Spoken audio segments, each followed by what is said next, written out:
Hey, how's it going everyone? Welcome back to Keeping Fish Simple. So in today's video, we are going to be talking all about filtration.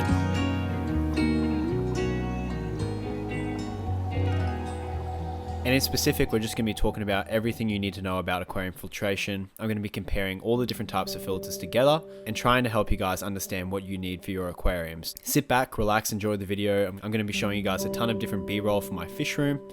For all you guys who don't know, I do have quite an extensive fish room of about 65 tanks. I breed a ton of different types of fish, and a majority of the filters in my room are sponge filters and Matten filters. I'm not a big fan of some of the other filters, and in today's video you're going to find out why. Yeah, sit back, relax, enjoy the video, and let's get into it. So in the hobby, there's a bunch of different types of filters that are used for your aquarium. Right from the start, I want to discuss why we have a filter in the aquarium. Now, a lot of beginners believe that the reason we have filters is to filter out the particulate matter that's in the water. While the filters do this, the main reason we have a filter is to create surface area for bacteria to help break down things in our aquarium. So really quickly, it's important we understand that our aquarium is an ecosystem, and what this includes is a nitrogen cycle. So the way a nitrogen cycle works is basically fish produce waste. That waste is then broken down by bacteria which create ammonia. There's different bacteria that then take that ammonia and turn it into nitrites, and then another type of bacteria that turn the nitrites into nitrates, and then those nitrates are denitrified and the cycle continues. It's a little bit more complex than that, but that's the basic rundown. And what our filters do is create homes for all those bacteria to live and help that cycle in our aquarium, so that when we have waste, the waste isn't just broken down into ammonia, which is highly toxic for fish, that just kills our fish. We need those other bacteria in our fish tank to help break down that waste and turn it into something that plants or other things in the aquarium can consume and that aren't toxic to fish. So that's why we have a filter. Yes, it does help to keep the water clean, but that's not the only reason we have it. And most of the time, we can keep really crystal clear water without having a high-tech filter. The main types of filters that we will see in the aquarium hobby are sponge filters, Matten filters, hang-on back filters, internal filters, sumps, and canisters. All of these filters have different pros and cons, which I'm going to talk about now. So I guess we'll start off with sponge filters because they're my absolute favorite. When you first look at a sponge filter as a beginner, you might not understand how these work. The way a sponge filter works is by using air and uplift tubes to drag water through an uplift tube and through a filter membrane. So the outside of the filter, that big circle sponge, is your filter media, and then air is pumped inside that sponge filter, comes through that outlift tube, dragging water through that sponge. That's how it filters. Now, sponge filters are my favorite for a lot of different reasons. Firstly, sponge filters are very cheap, only costing about $8 to $10 each. Another real good benefit about sponge filters is they don't require a lot of power. As you'll see with hang-on back filters and internal filters, they normally have wall plugs. Sponge filters really only require one wall plug to run multiple filters. This is because sponge filters are just run off an air pump, so you can use an air pump that can power about 10 sponge filters quite easily, and it'll only take up one wall outlet, which also means that it doesn't use a lot of power. Another great thing about sponge filters is they're super easy to clean. All you have to do is unplug the sponge filter, put it in a bucket and squeeze out that sponge and put it back. They're very easy to clean. I'd recommend cleaning them monthly in old aquarium water, and it's just super easy. So if you have like 10 of them, it'll take you about 20 minutes, just go through all your aquariums, clean them out. Super easy.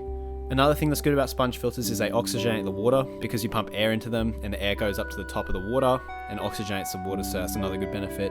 And they also don't suck up small fish, so they're excellent for fry tanks.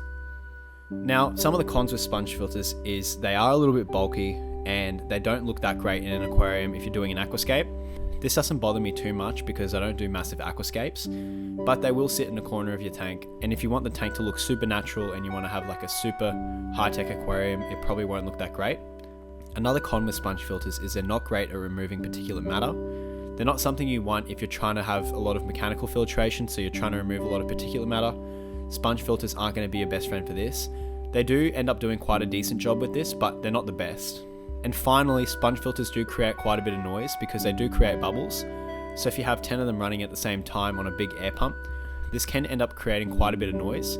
If you don't mind a bit of ambient bubbling in your living room and you only have one sponge filter or two sponge filters, they won't create that much noise, but this is something worth keeping in mind. In summary, what I like to use sponge filters for are very low-tech aquariums or beginner aquariums. They're a great beginner filter. They're super ideal for breeding tanks and grow out tanks. In general, they're just a really good beginner option. Okay, so that brings me on to the second type of filter, which is quite similar to the sponge filter, and this is Matten filters. Now, Matten filters work similarly to the sponge filter, but they occupy quite a large portion of the tank. Matten filters are only run off airline tubing, so they got all the same benefits as the sponge filters, so you can run multiple Matten filters in a system off one air pump. The way they work is with an uplift tube that drags water from one side of the membrane to the other. So air is pumped through the uplift tube and then spat out on the other side, which drags water with it. Water then has to pass through the membrane and come back into that uplift tube, thus filtering the water. Matten filters more or less end up dragging a ton of that debris from one side of the tank to the other. So what you'll see happen is over a long period of time, there'll just be a ton of mulm, which is just debris, on the back of your Matten filter. The Matten filter doesn't really hold too much particulate matter, it just lets it pass through and filters it that way. Now, Matten filters are a little bit different to sponge filters as they don't have as many benefits. Really, the only benefit with Matten filters is that they're visually appealing. They can be run off multiple pumps, like I said before. They will oxygenate the water. They create quite a good flow from the back to the front of the tank. Another good thing about Matten filters is they have a massive filtration area. So because of this, they're really good for filtering small tanks with lots of fish in them. Now, some of the cons with Matten filters is they are bulky. They're almost impossible to clean without taking apart the whole aquarium, and fish can get behind them in some cases. What Matten filters are really good for is shrimp breeding tanks or fish grow out tanks, or even in some cases fish breeding tanks. If you're looking to do a beginner setup, I'd probably just stick with a sponge filter over the Matten filter, but if you want something for growing out like a group of angelfish or to have like a medium grow out tank, Matten filters can be a really great option, especially because you can harvest all the fish out of them easily, as there isn't a big bulky item within the middle of the tank that fish are going to hide behind. Okay, so that's basically it for all of our air pump powered filters. There are things like under gravel filters, but I don't really want to talk about them because I'm not a big fan of them. Now we're on to things like our hang on back filters and our internal filters, which require wall adapters to power. Personally, before we get into all of this segment, I'm not a big fan of most of these. A lot of the time you can just do all this filtration through a sponge filter, which is a lot cheaper, and that's just my opinion. A lot of people are going to disagree with me. But sponge filters have become very popular in recent years, and I'm almost under the belief that the companies that create all these other types of filters want us to believe that we need them, just because they sell them and they don't like that sponge filters are so cheap and they want us to spend our money on these filters. They're not necessary, but I'm still going to talk about why they're good and bad. Firstly, the hang on back filter. Hang on back filters can be visually appealing, and they're kind of something you will get in a beginner kit. So if you get a beginner aquarium, they'll normally come with a hang on back filter. The way they work is they just drag water up an uplift tube into a compartment that's hanging on the back of the tank. The water will then pass through that compartment and come back into the tank. The benefits of these is they're visually appealing. They can be quiet sometimes. The cons are obviously you need to plug them into a wall. Another issue is there's constant malfunctions, so if that pump breaks, you've just lost all your filtration for the tank.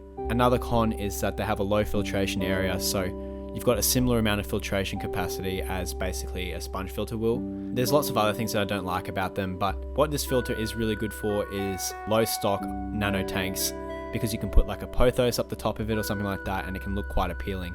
They also can suck up fry and also small fish through our uplift tube, so I'm not a big fan of these. The next type of plug-in filter that I wanted to talk about is internal filters. I actually hate internal filters. I don't want to offend people. In my opinion, there's not really any pros to internal filters when we compare them to sponge filters.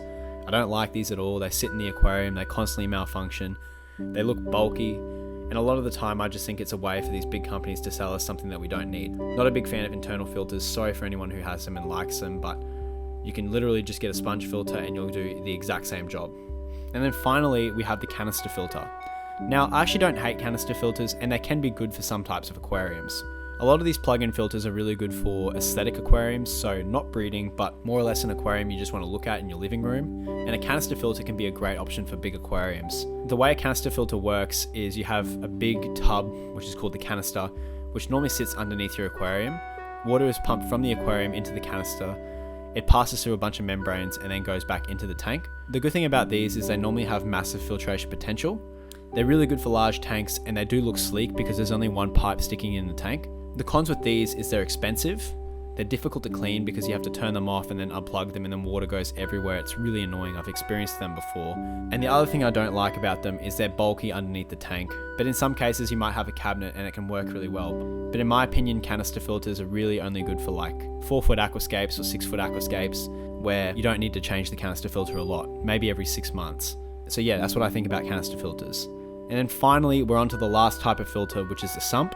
Now what a sump is very similar to a canister filter, but instead of it being a canister, you just have an aquarium underneath the tank which you pump water into. Water has to go from one side of the tank to the other through a bunch of different types of filtration and then goes back into the tank.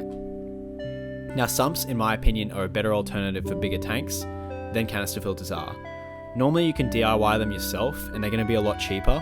They're a lot easier to clean and maintain because you don't have to move them, and you can just take all the filtration bags out and you can just siphon out all the debris in there.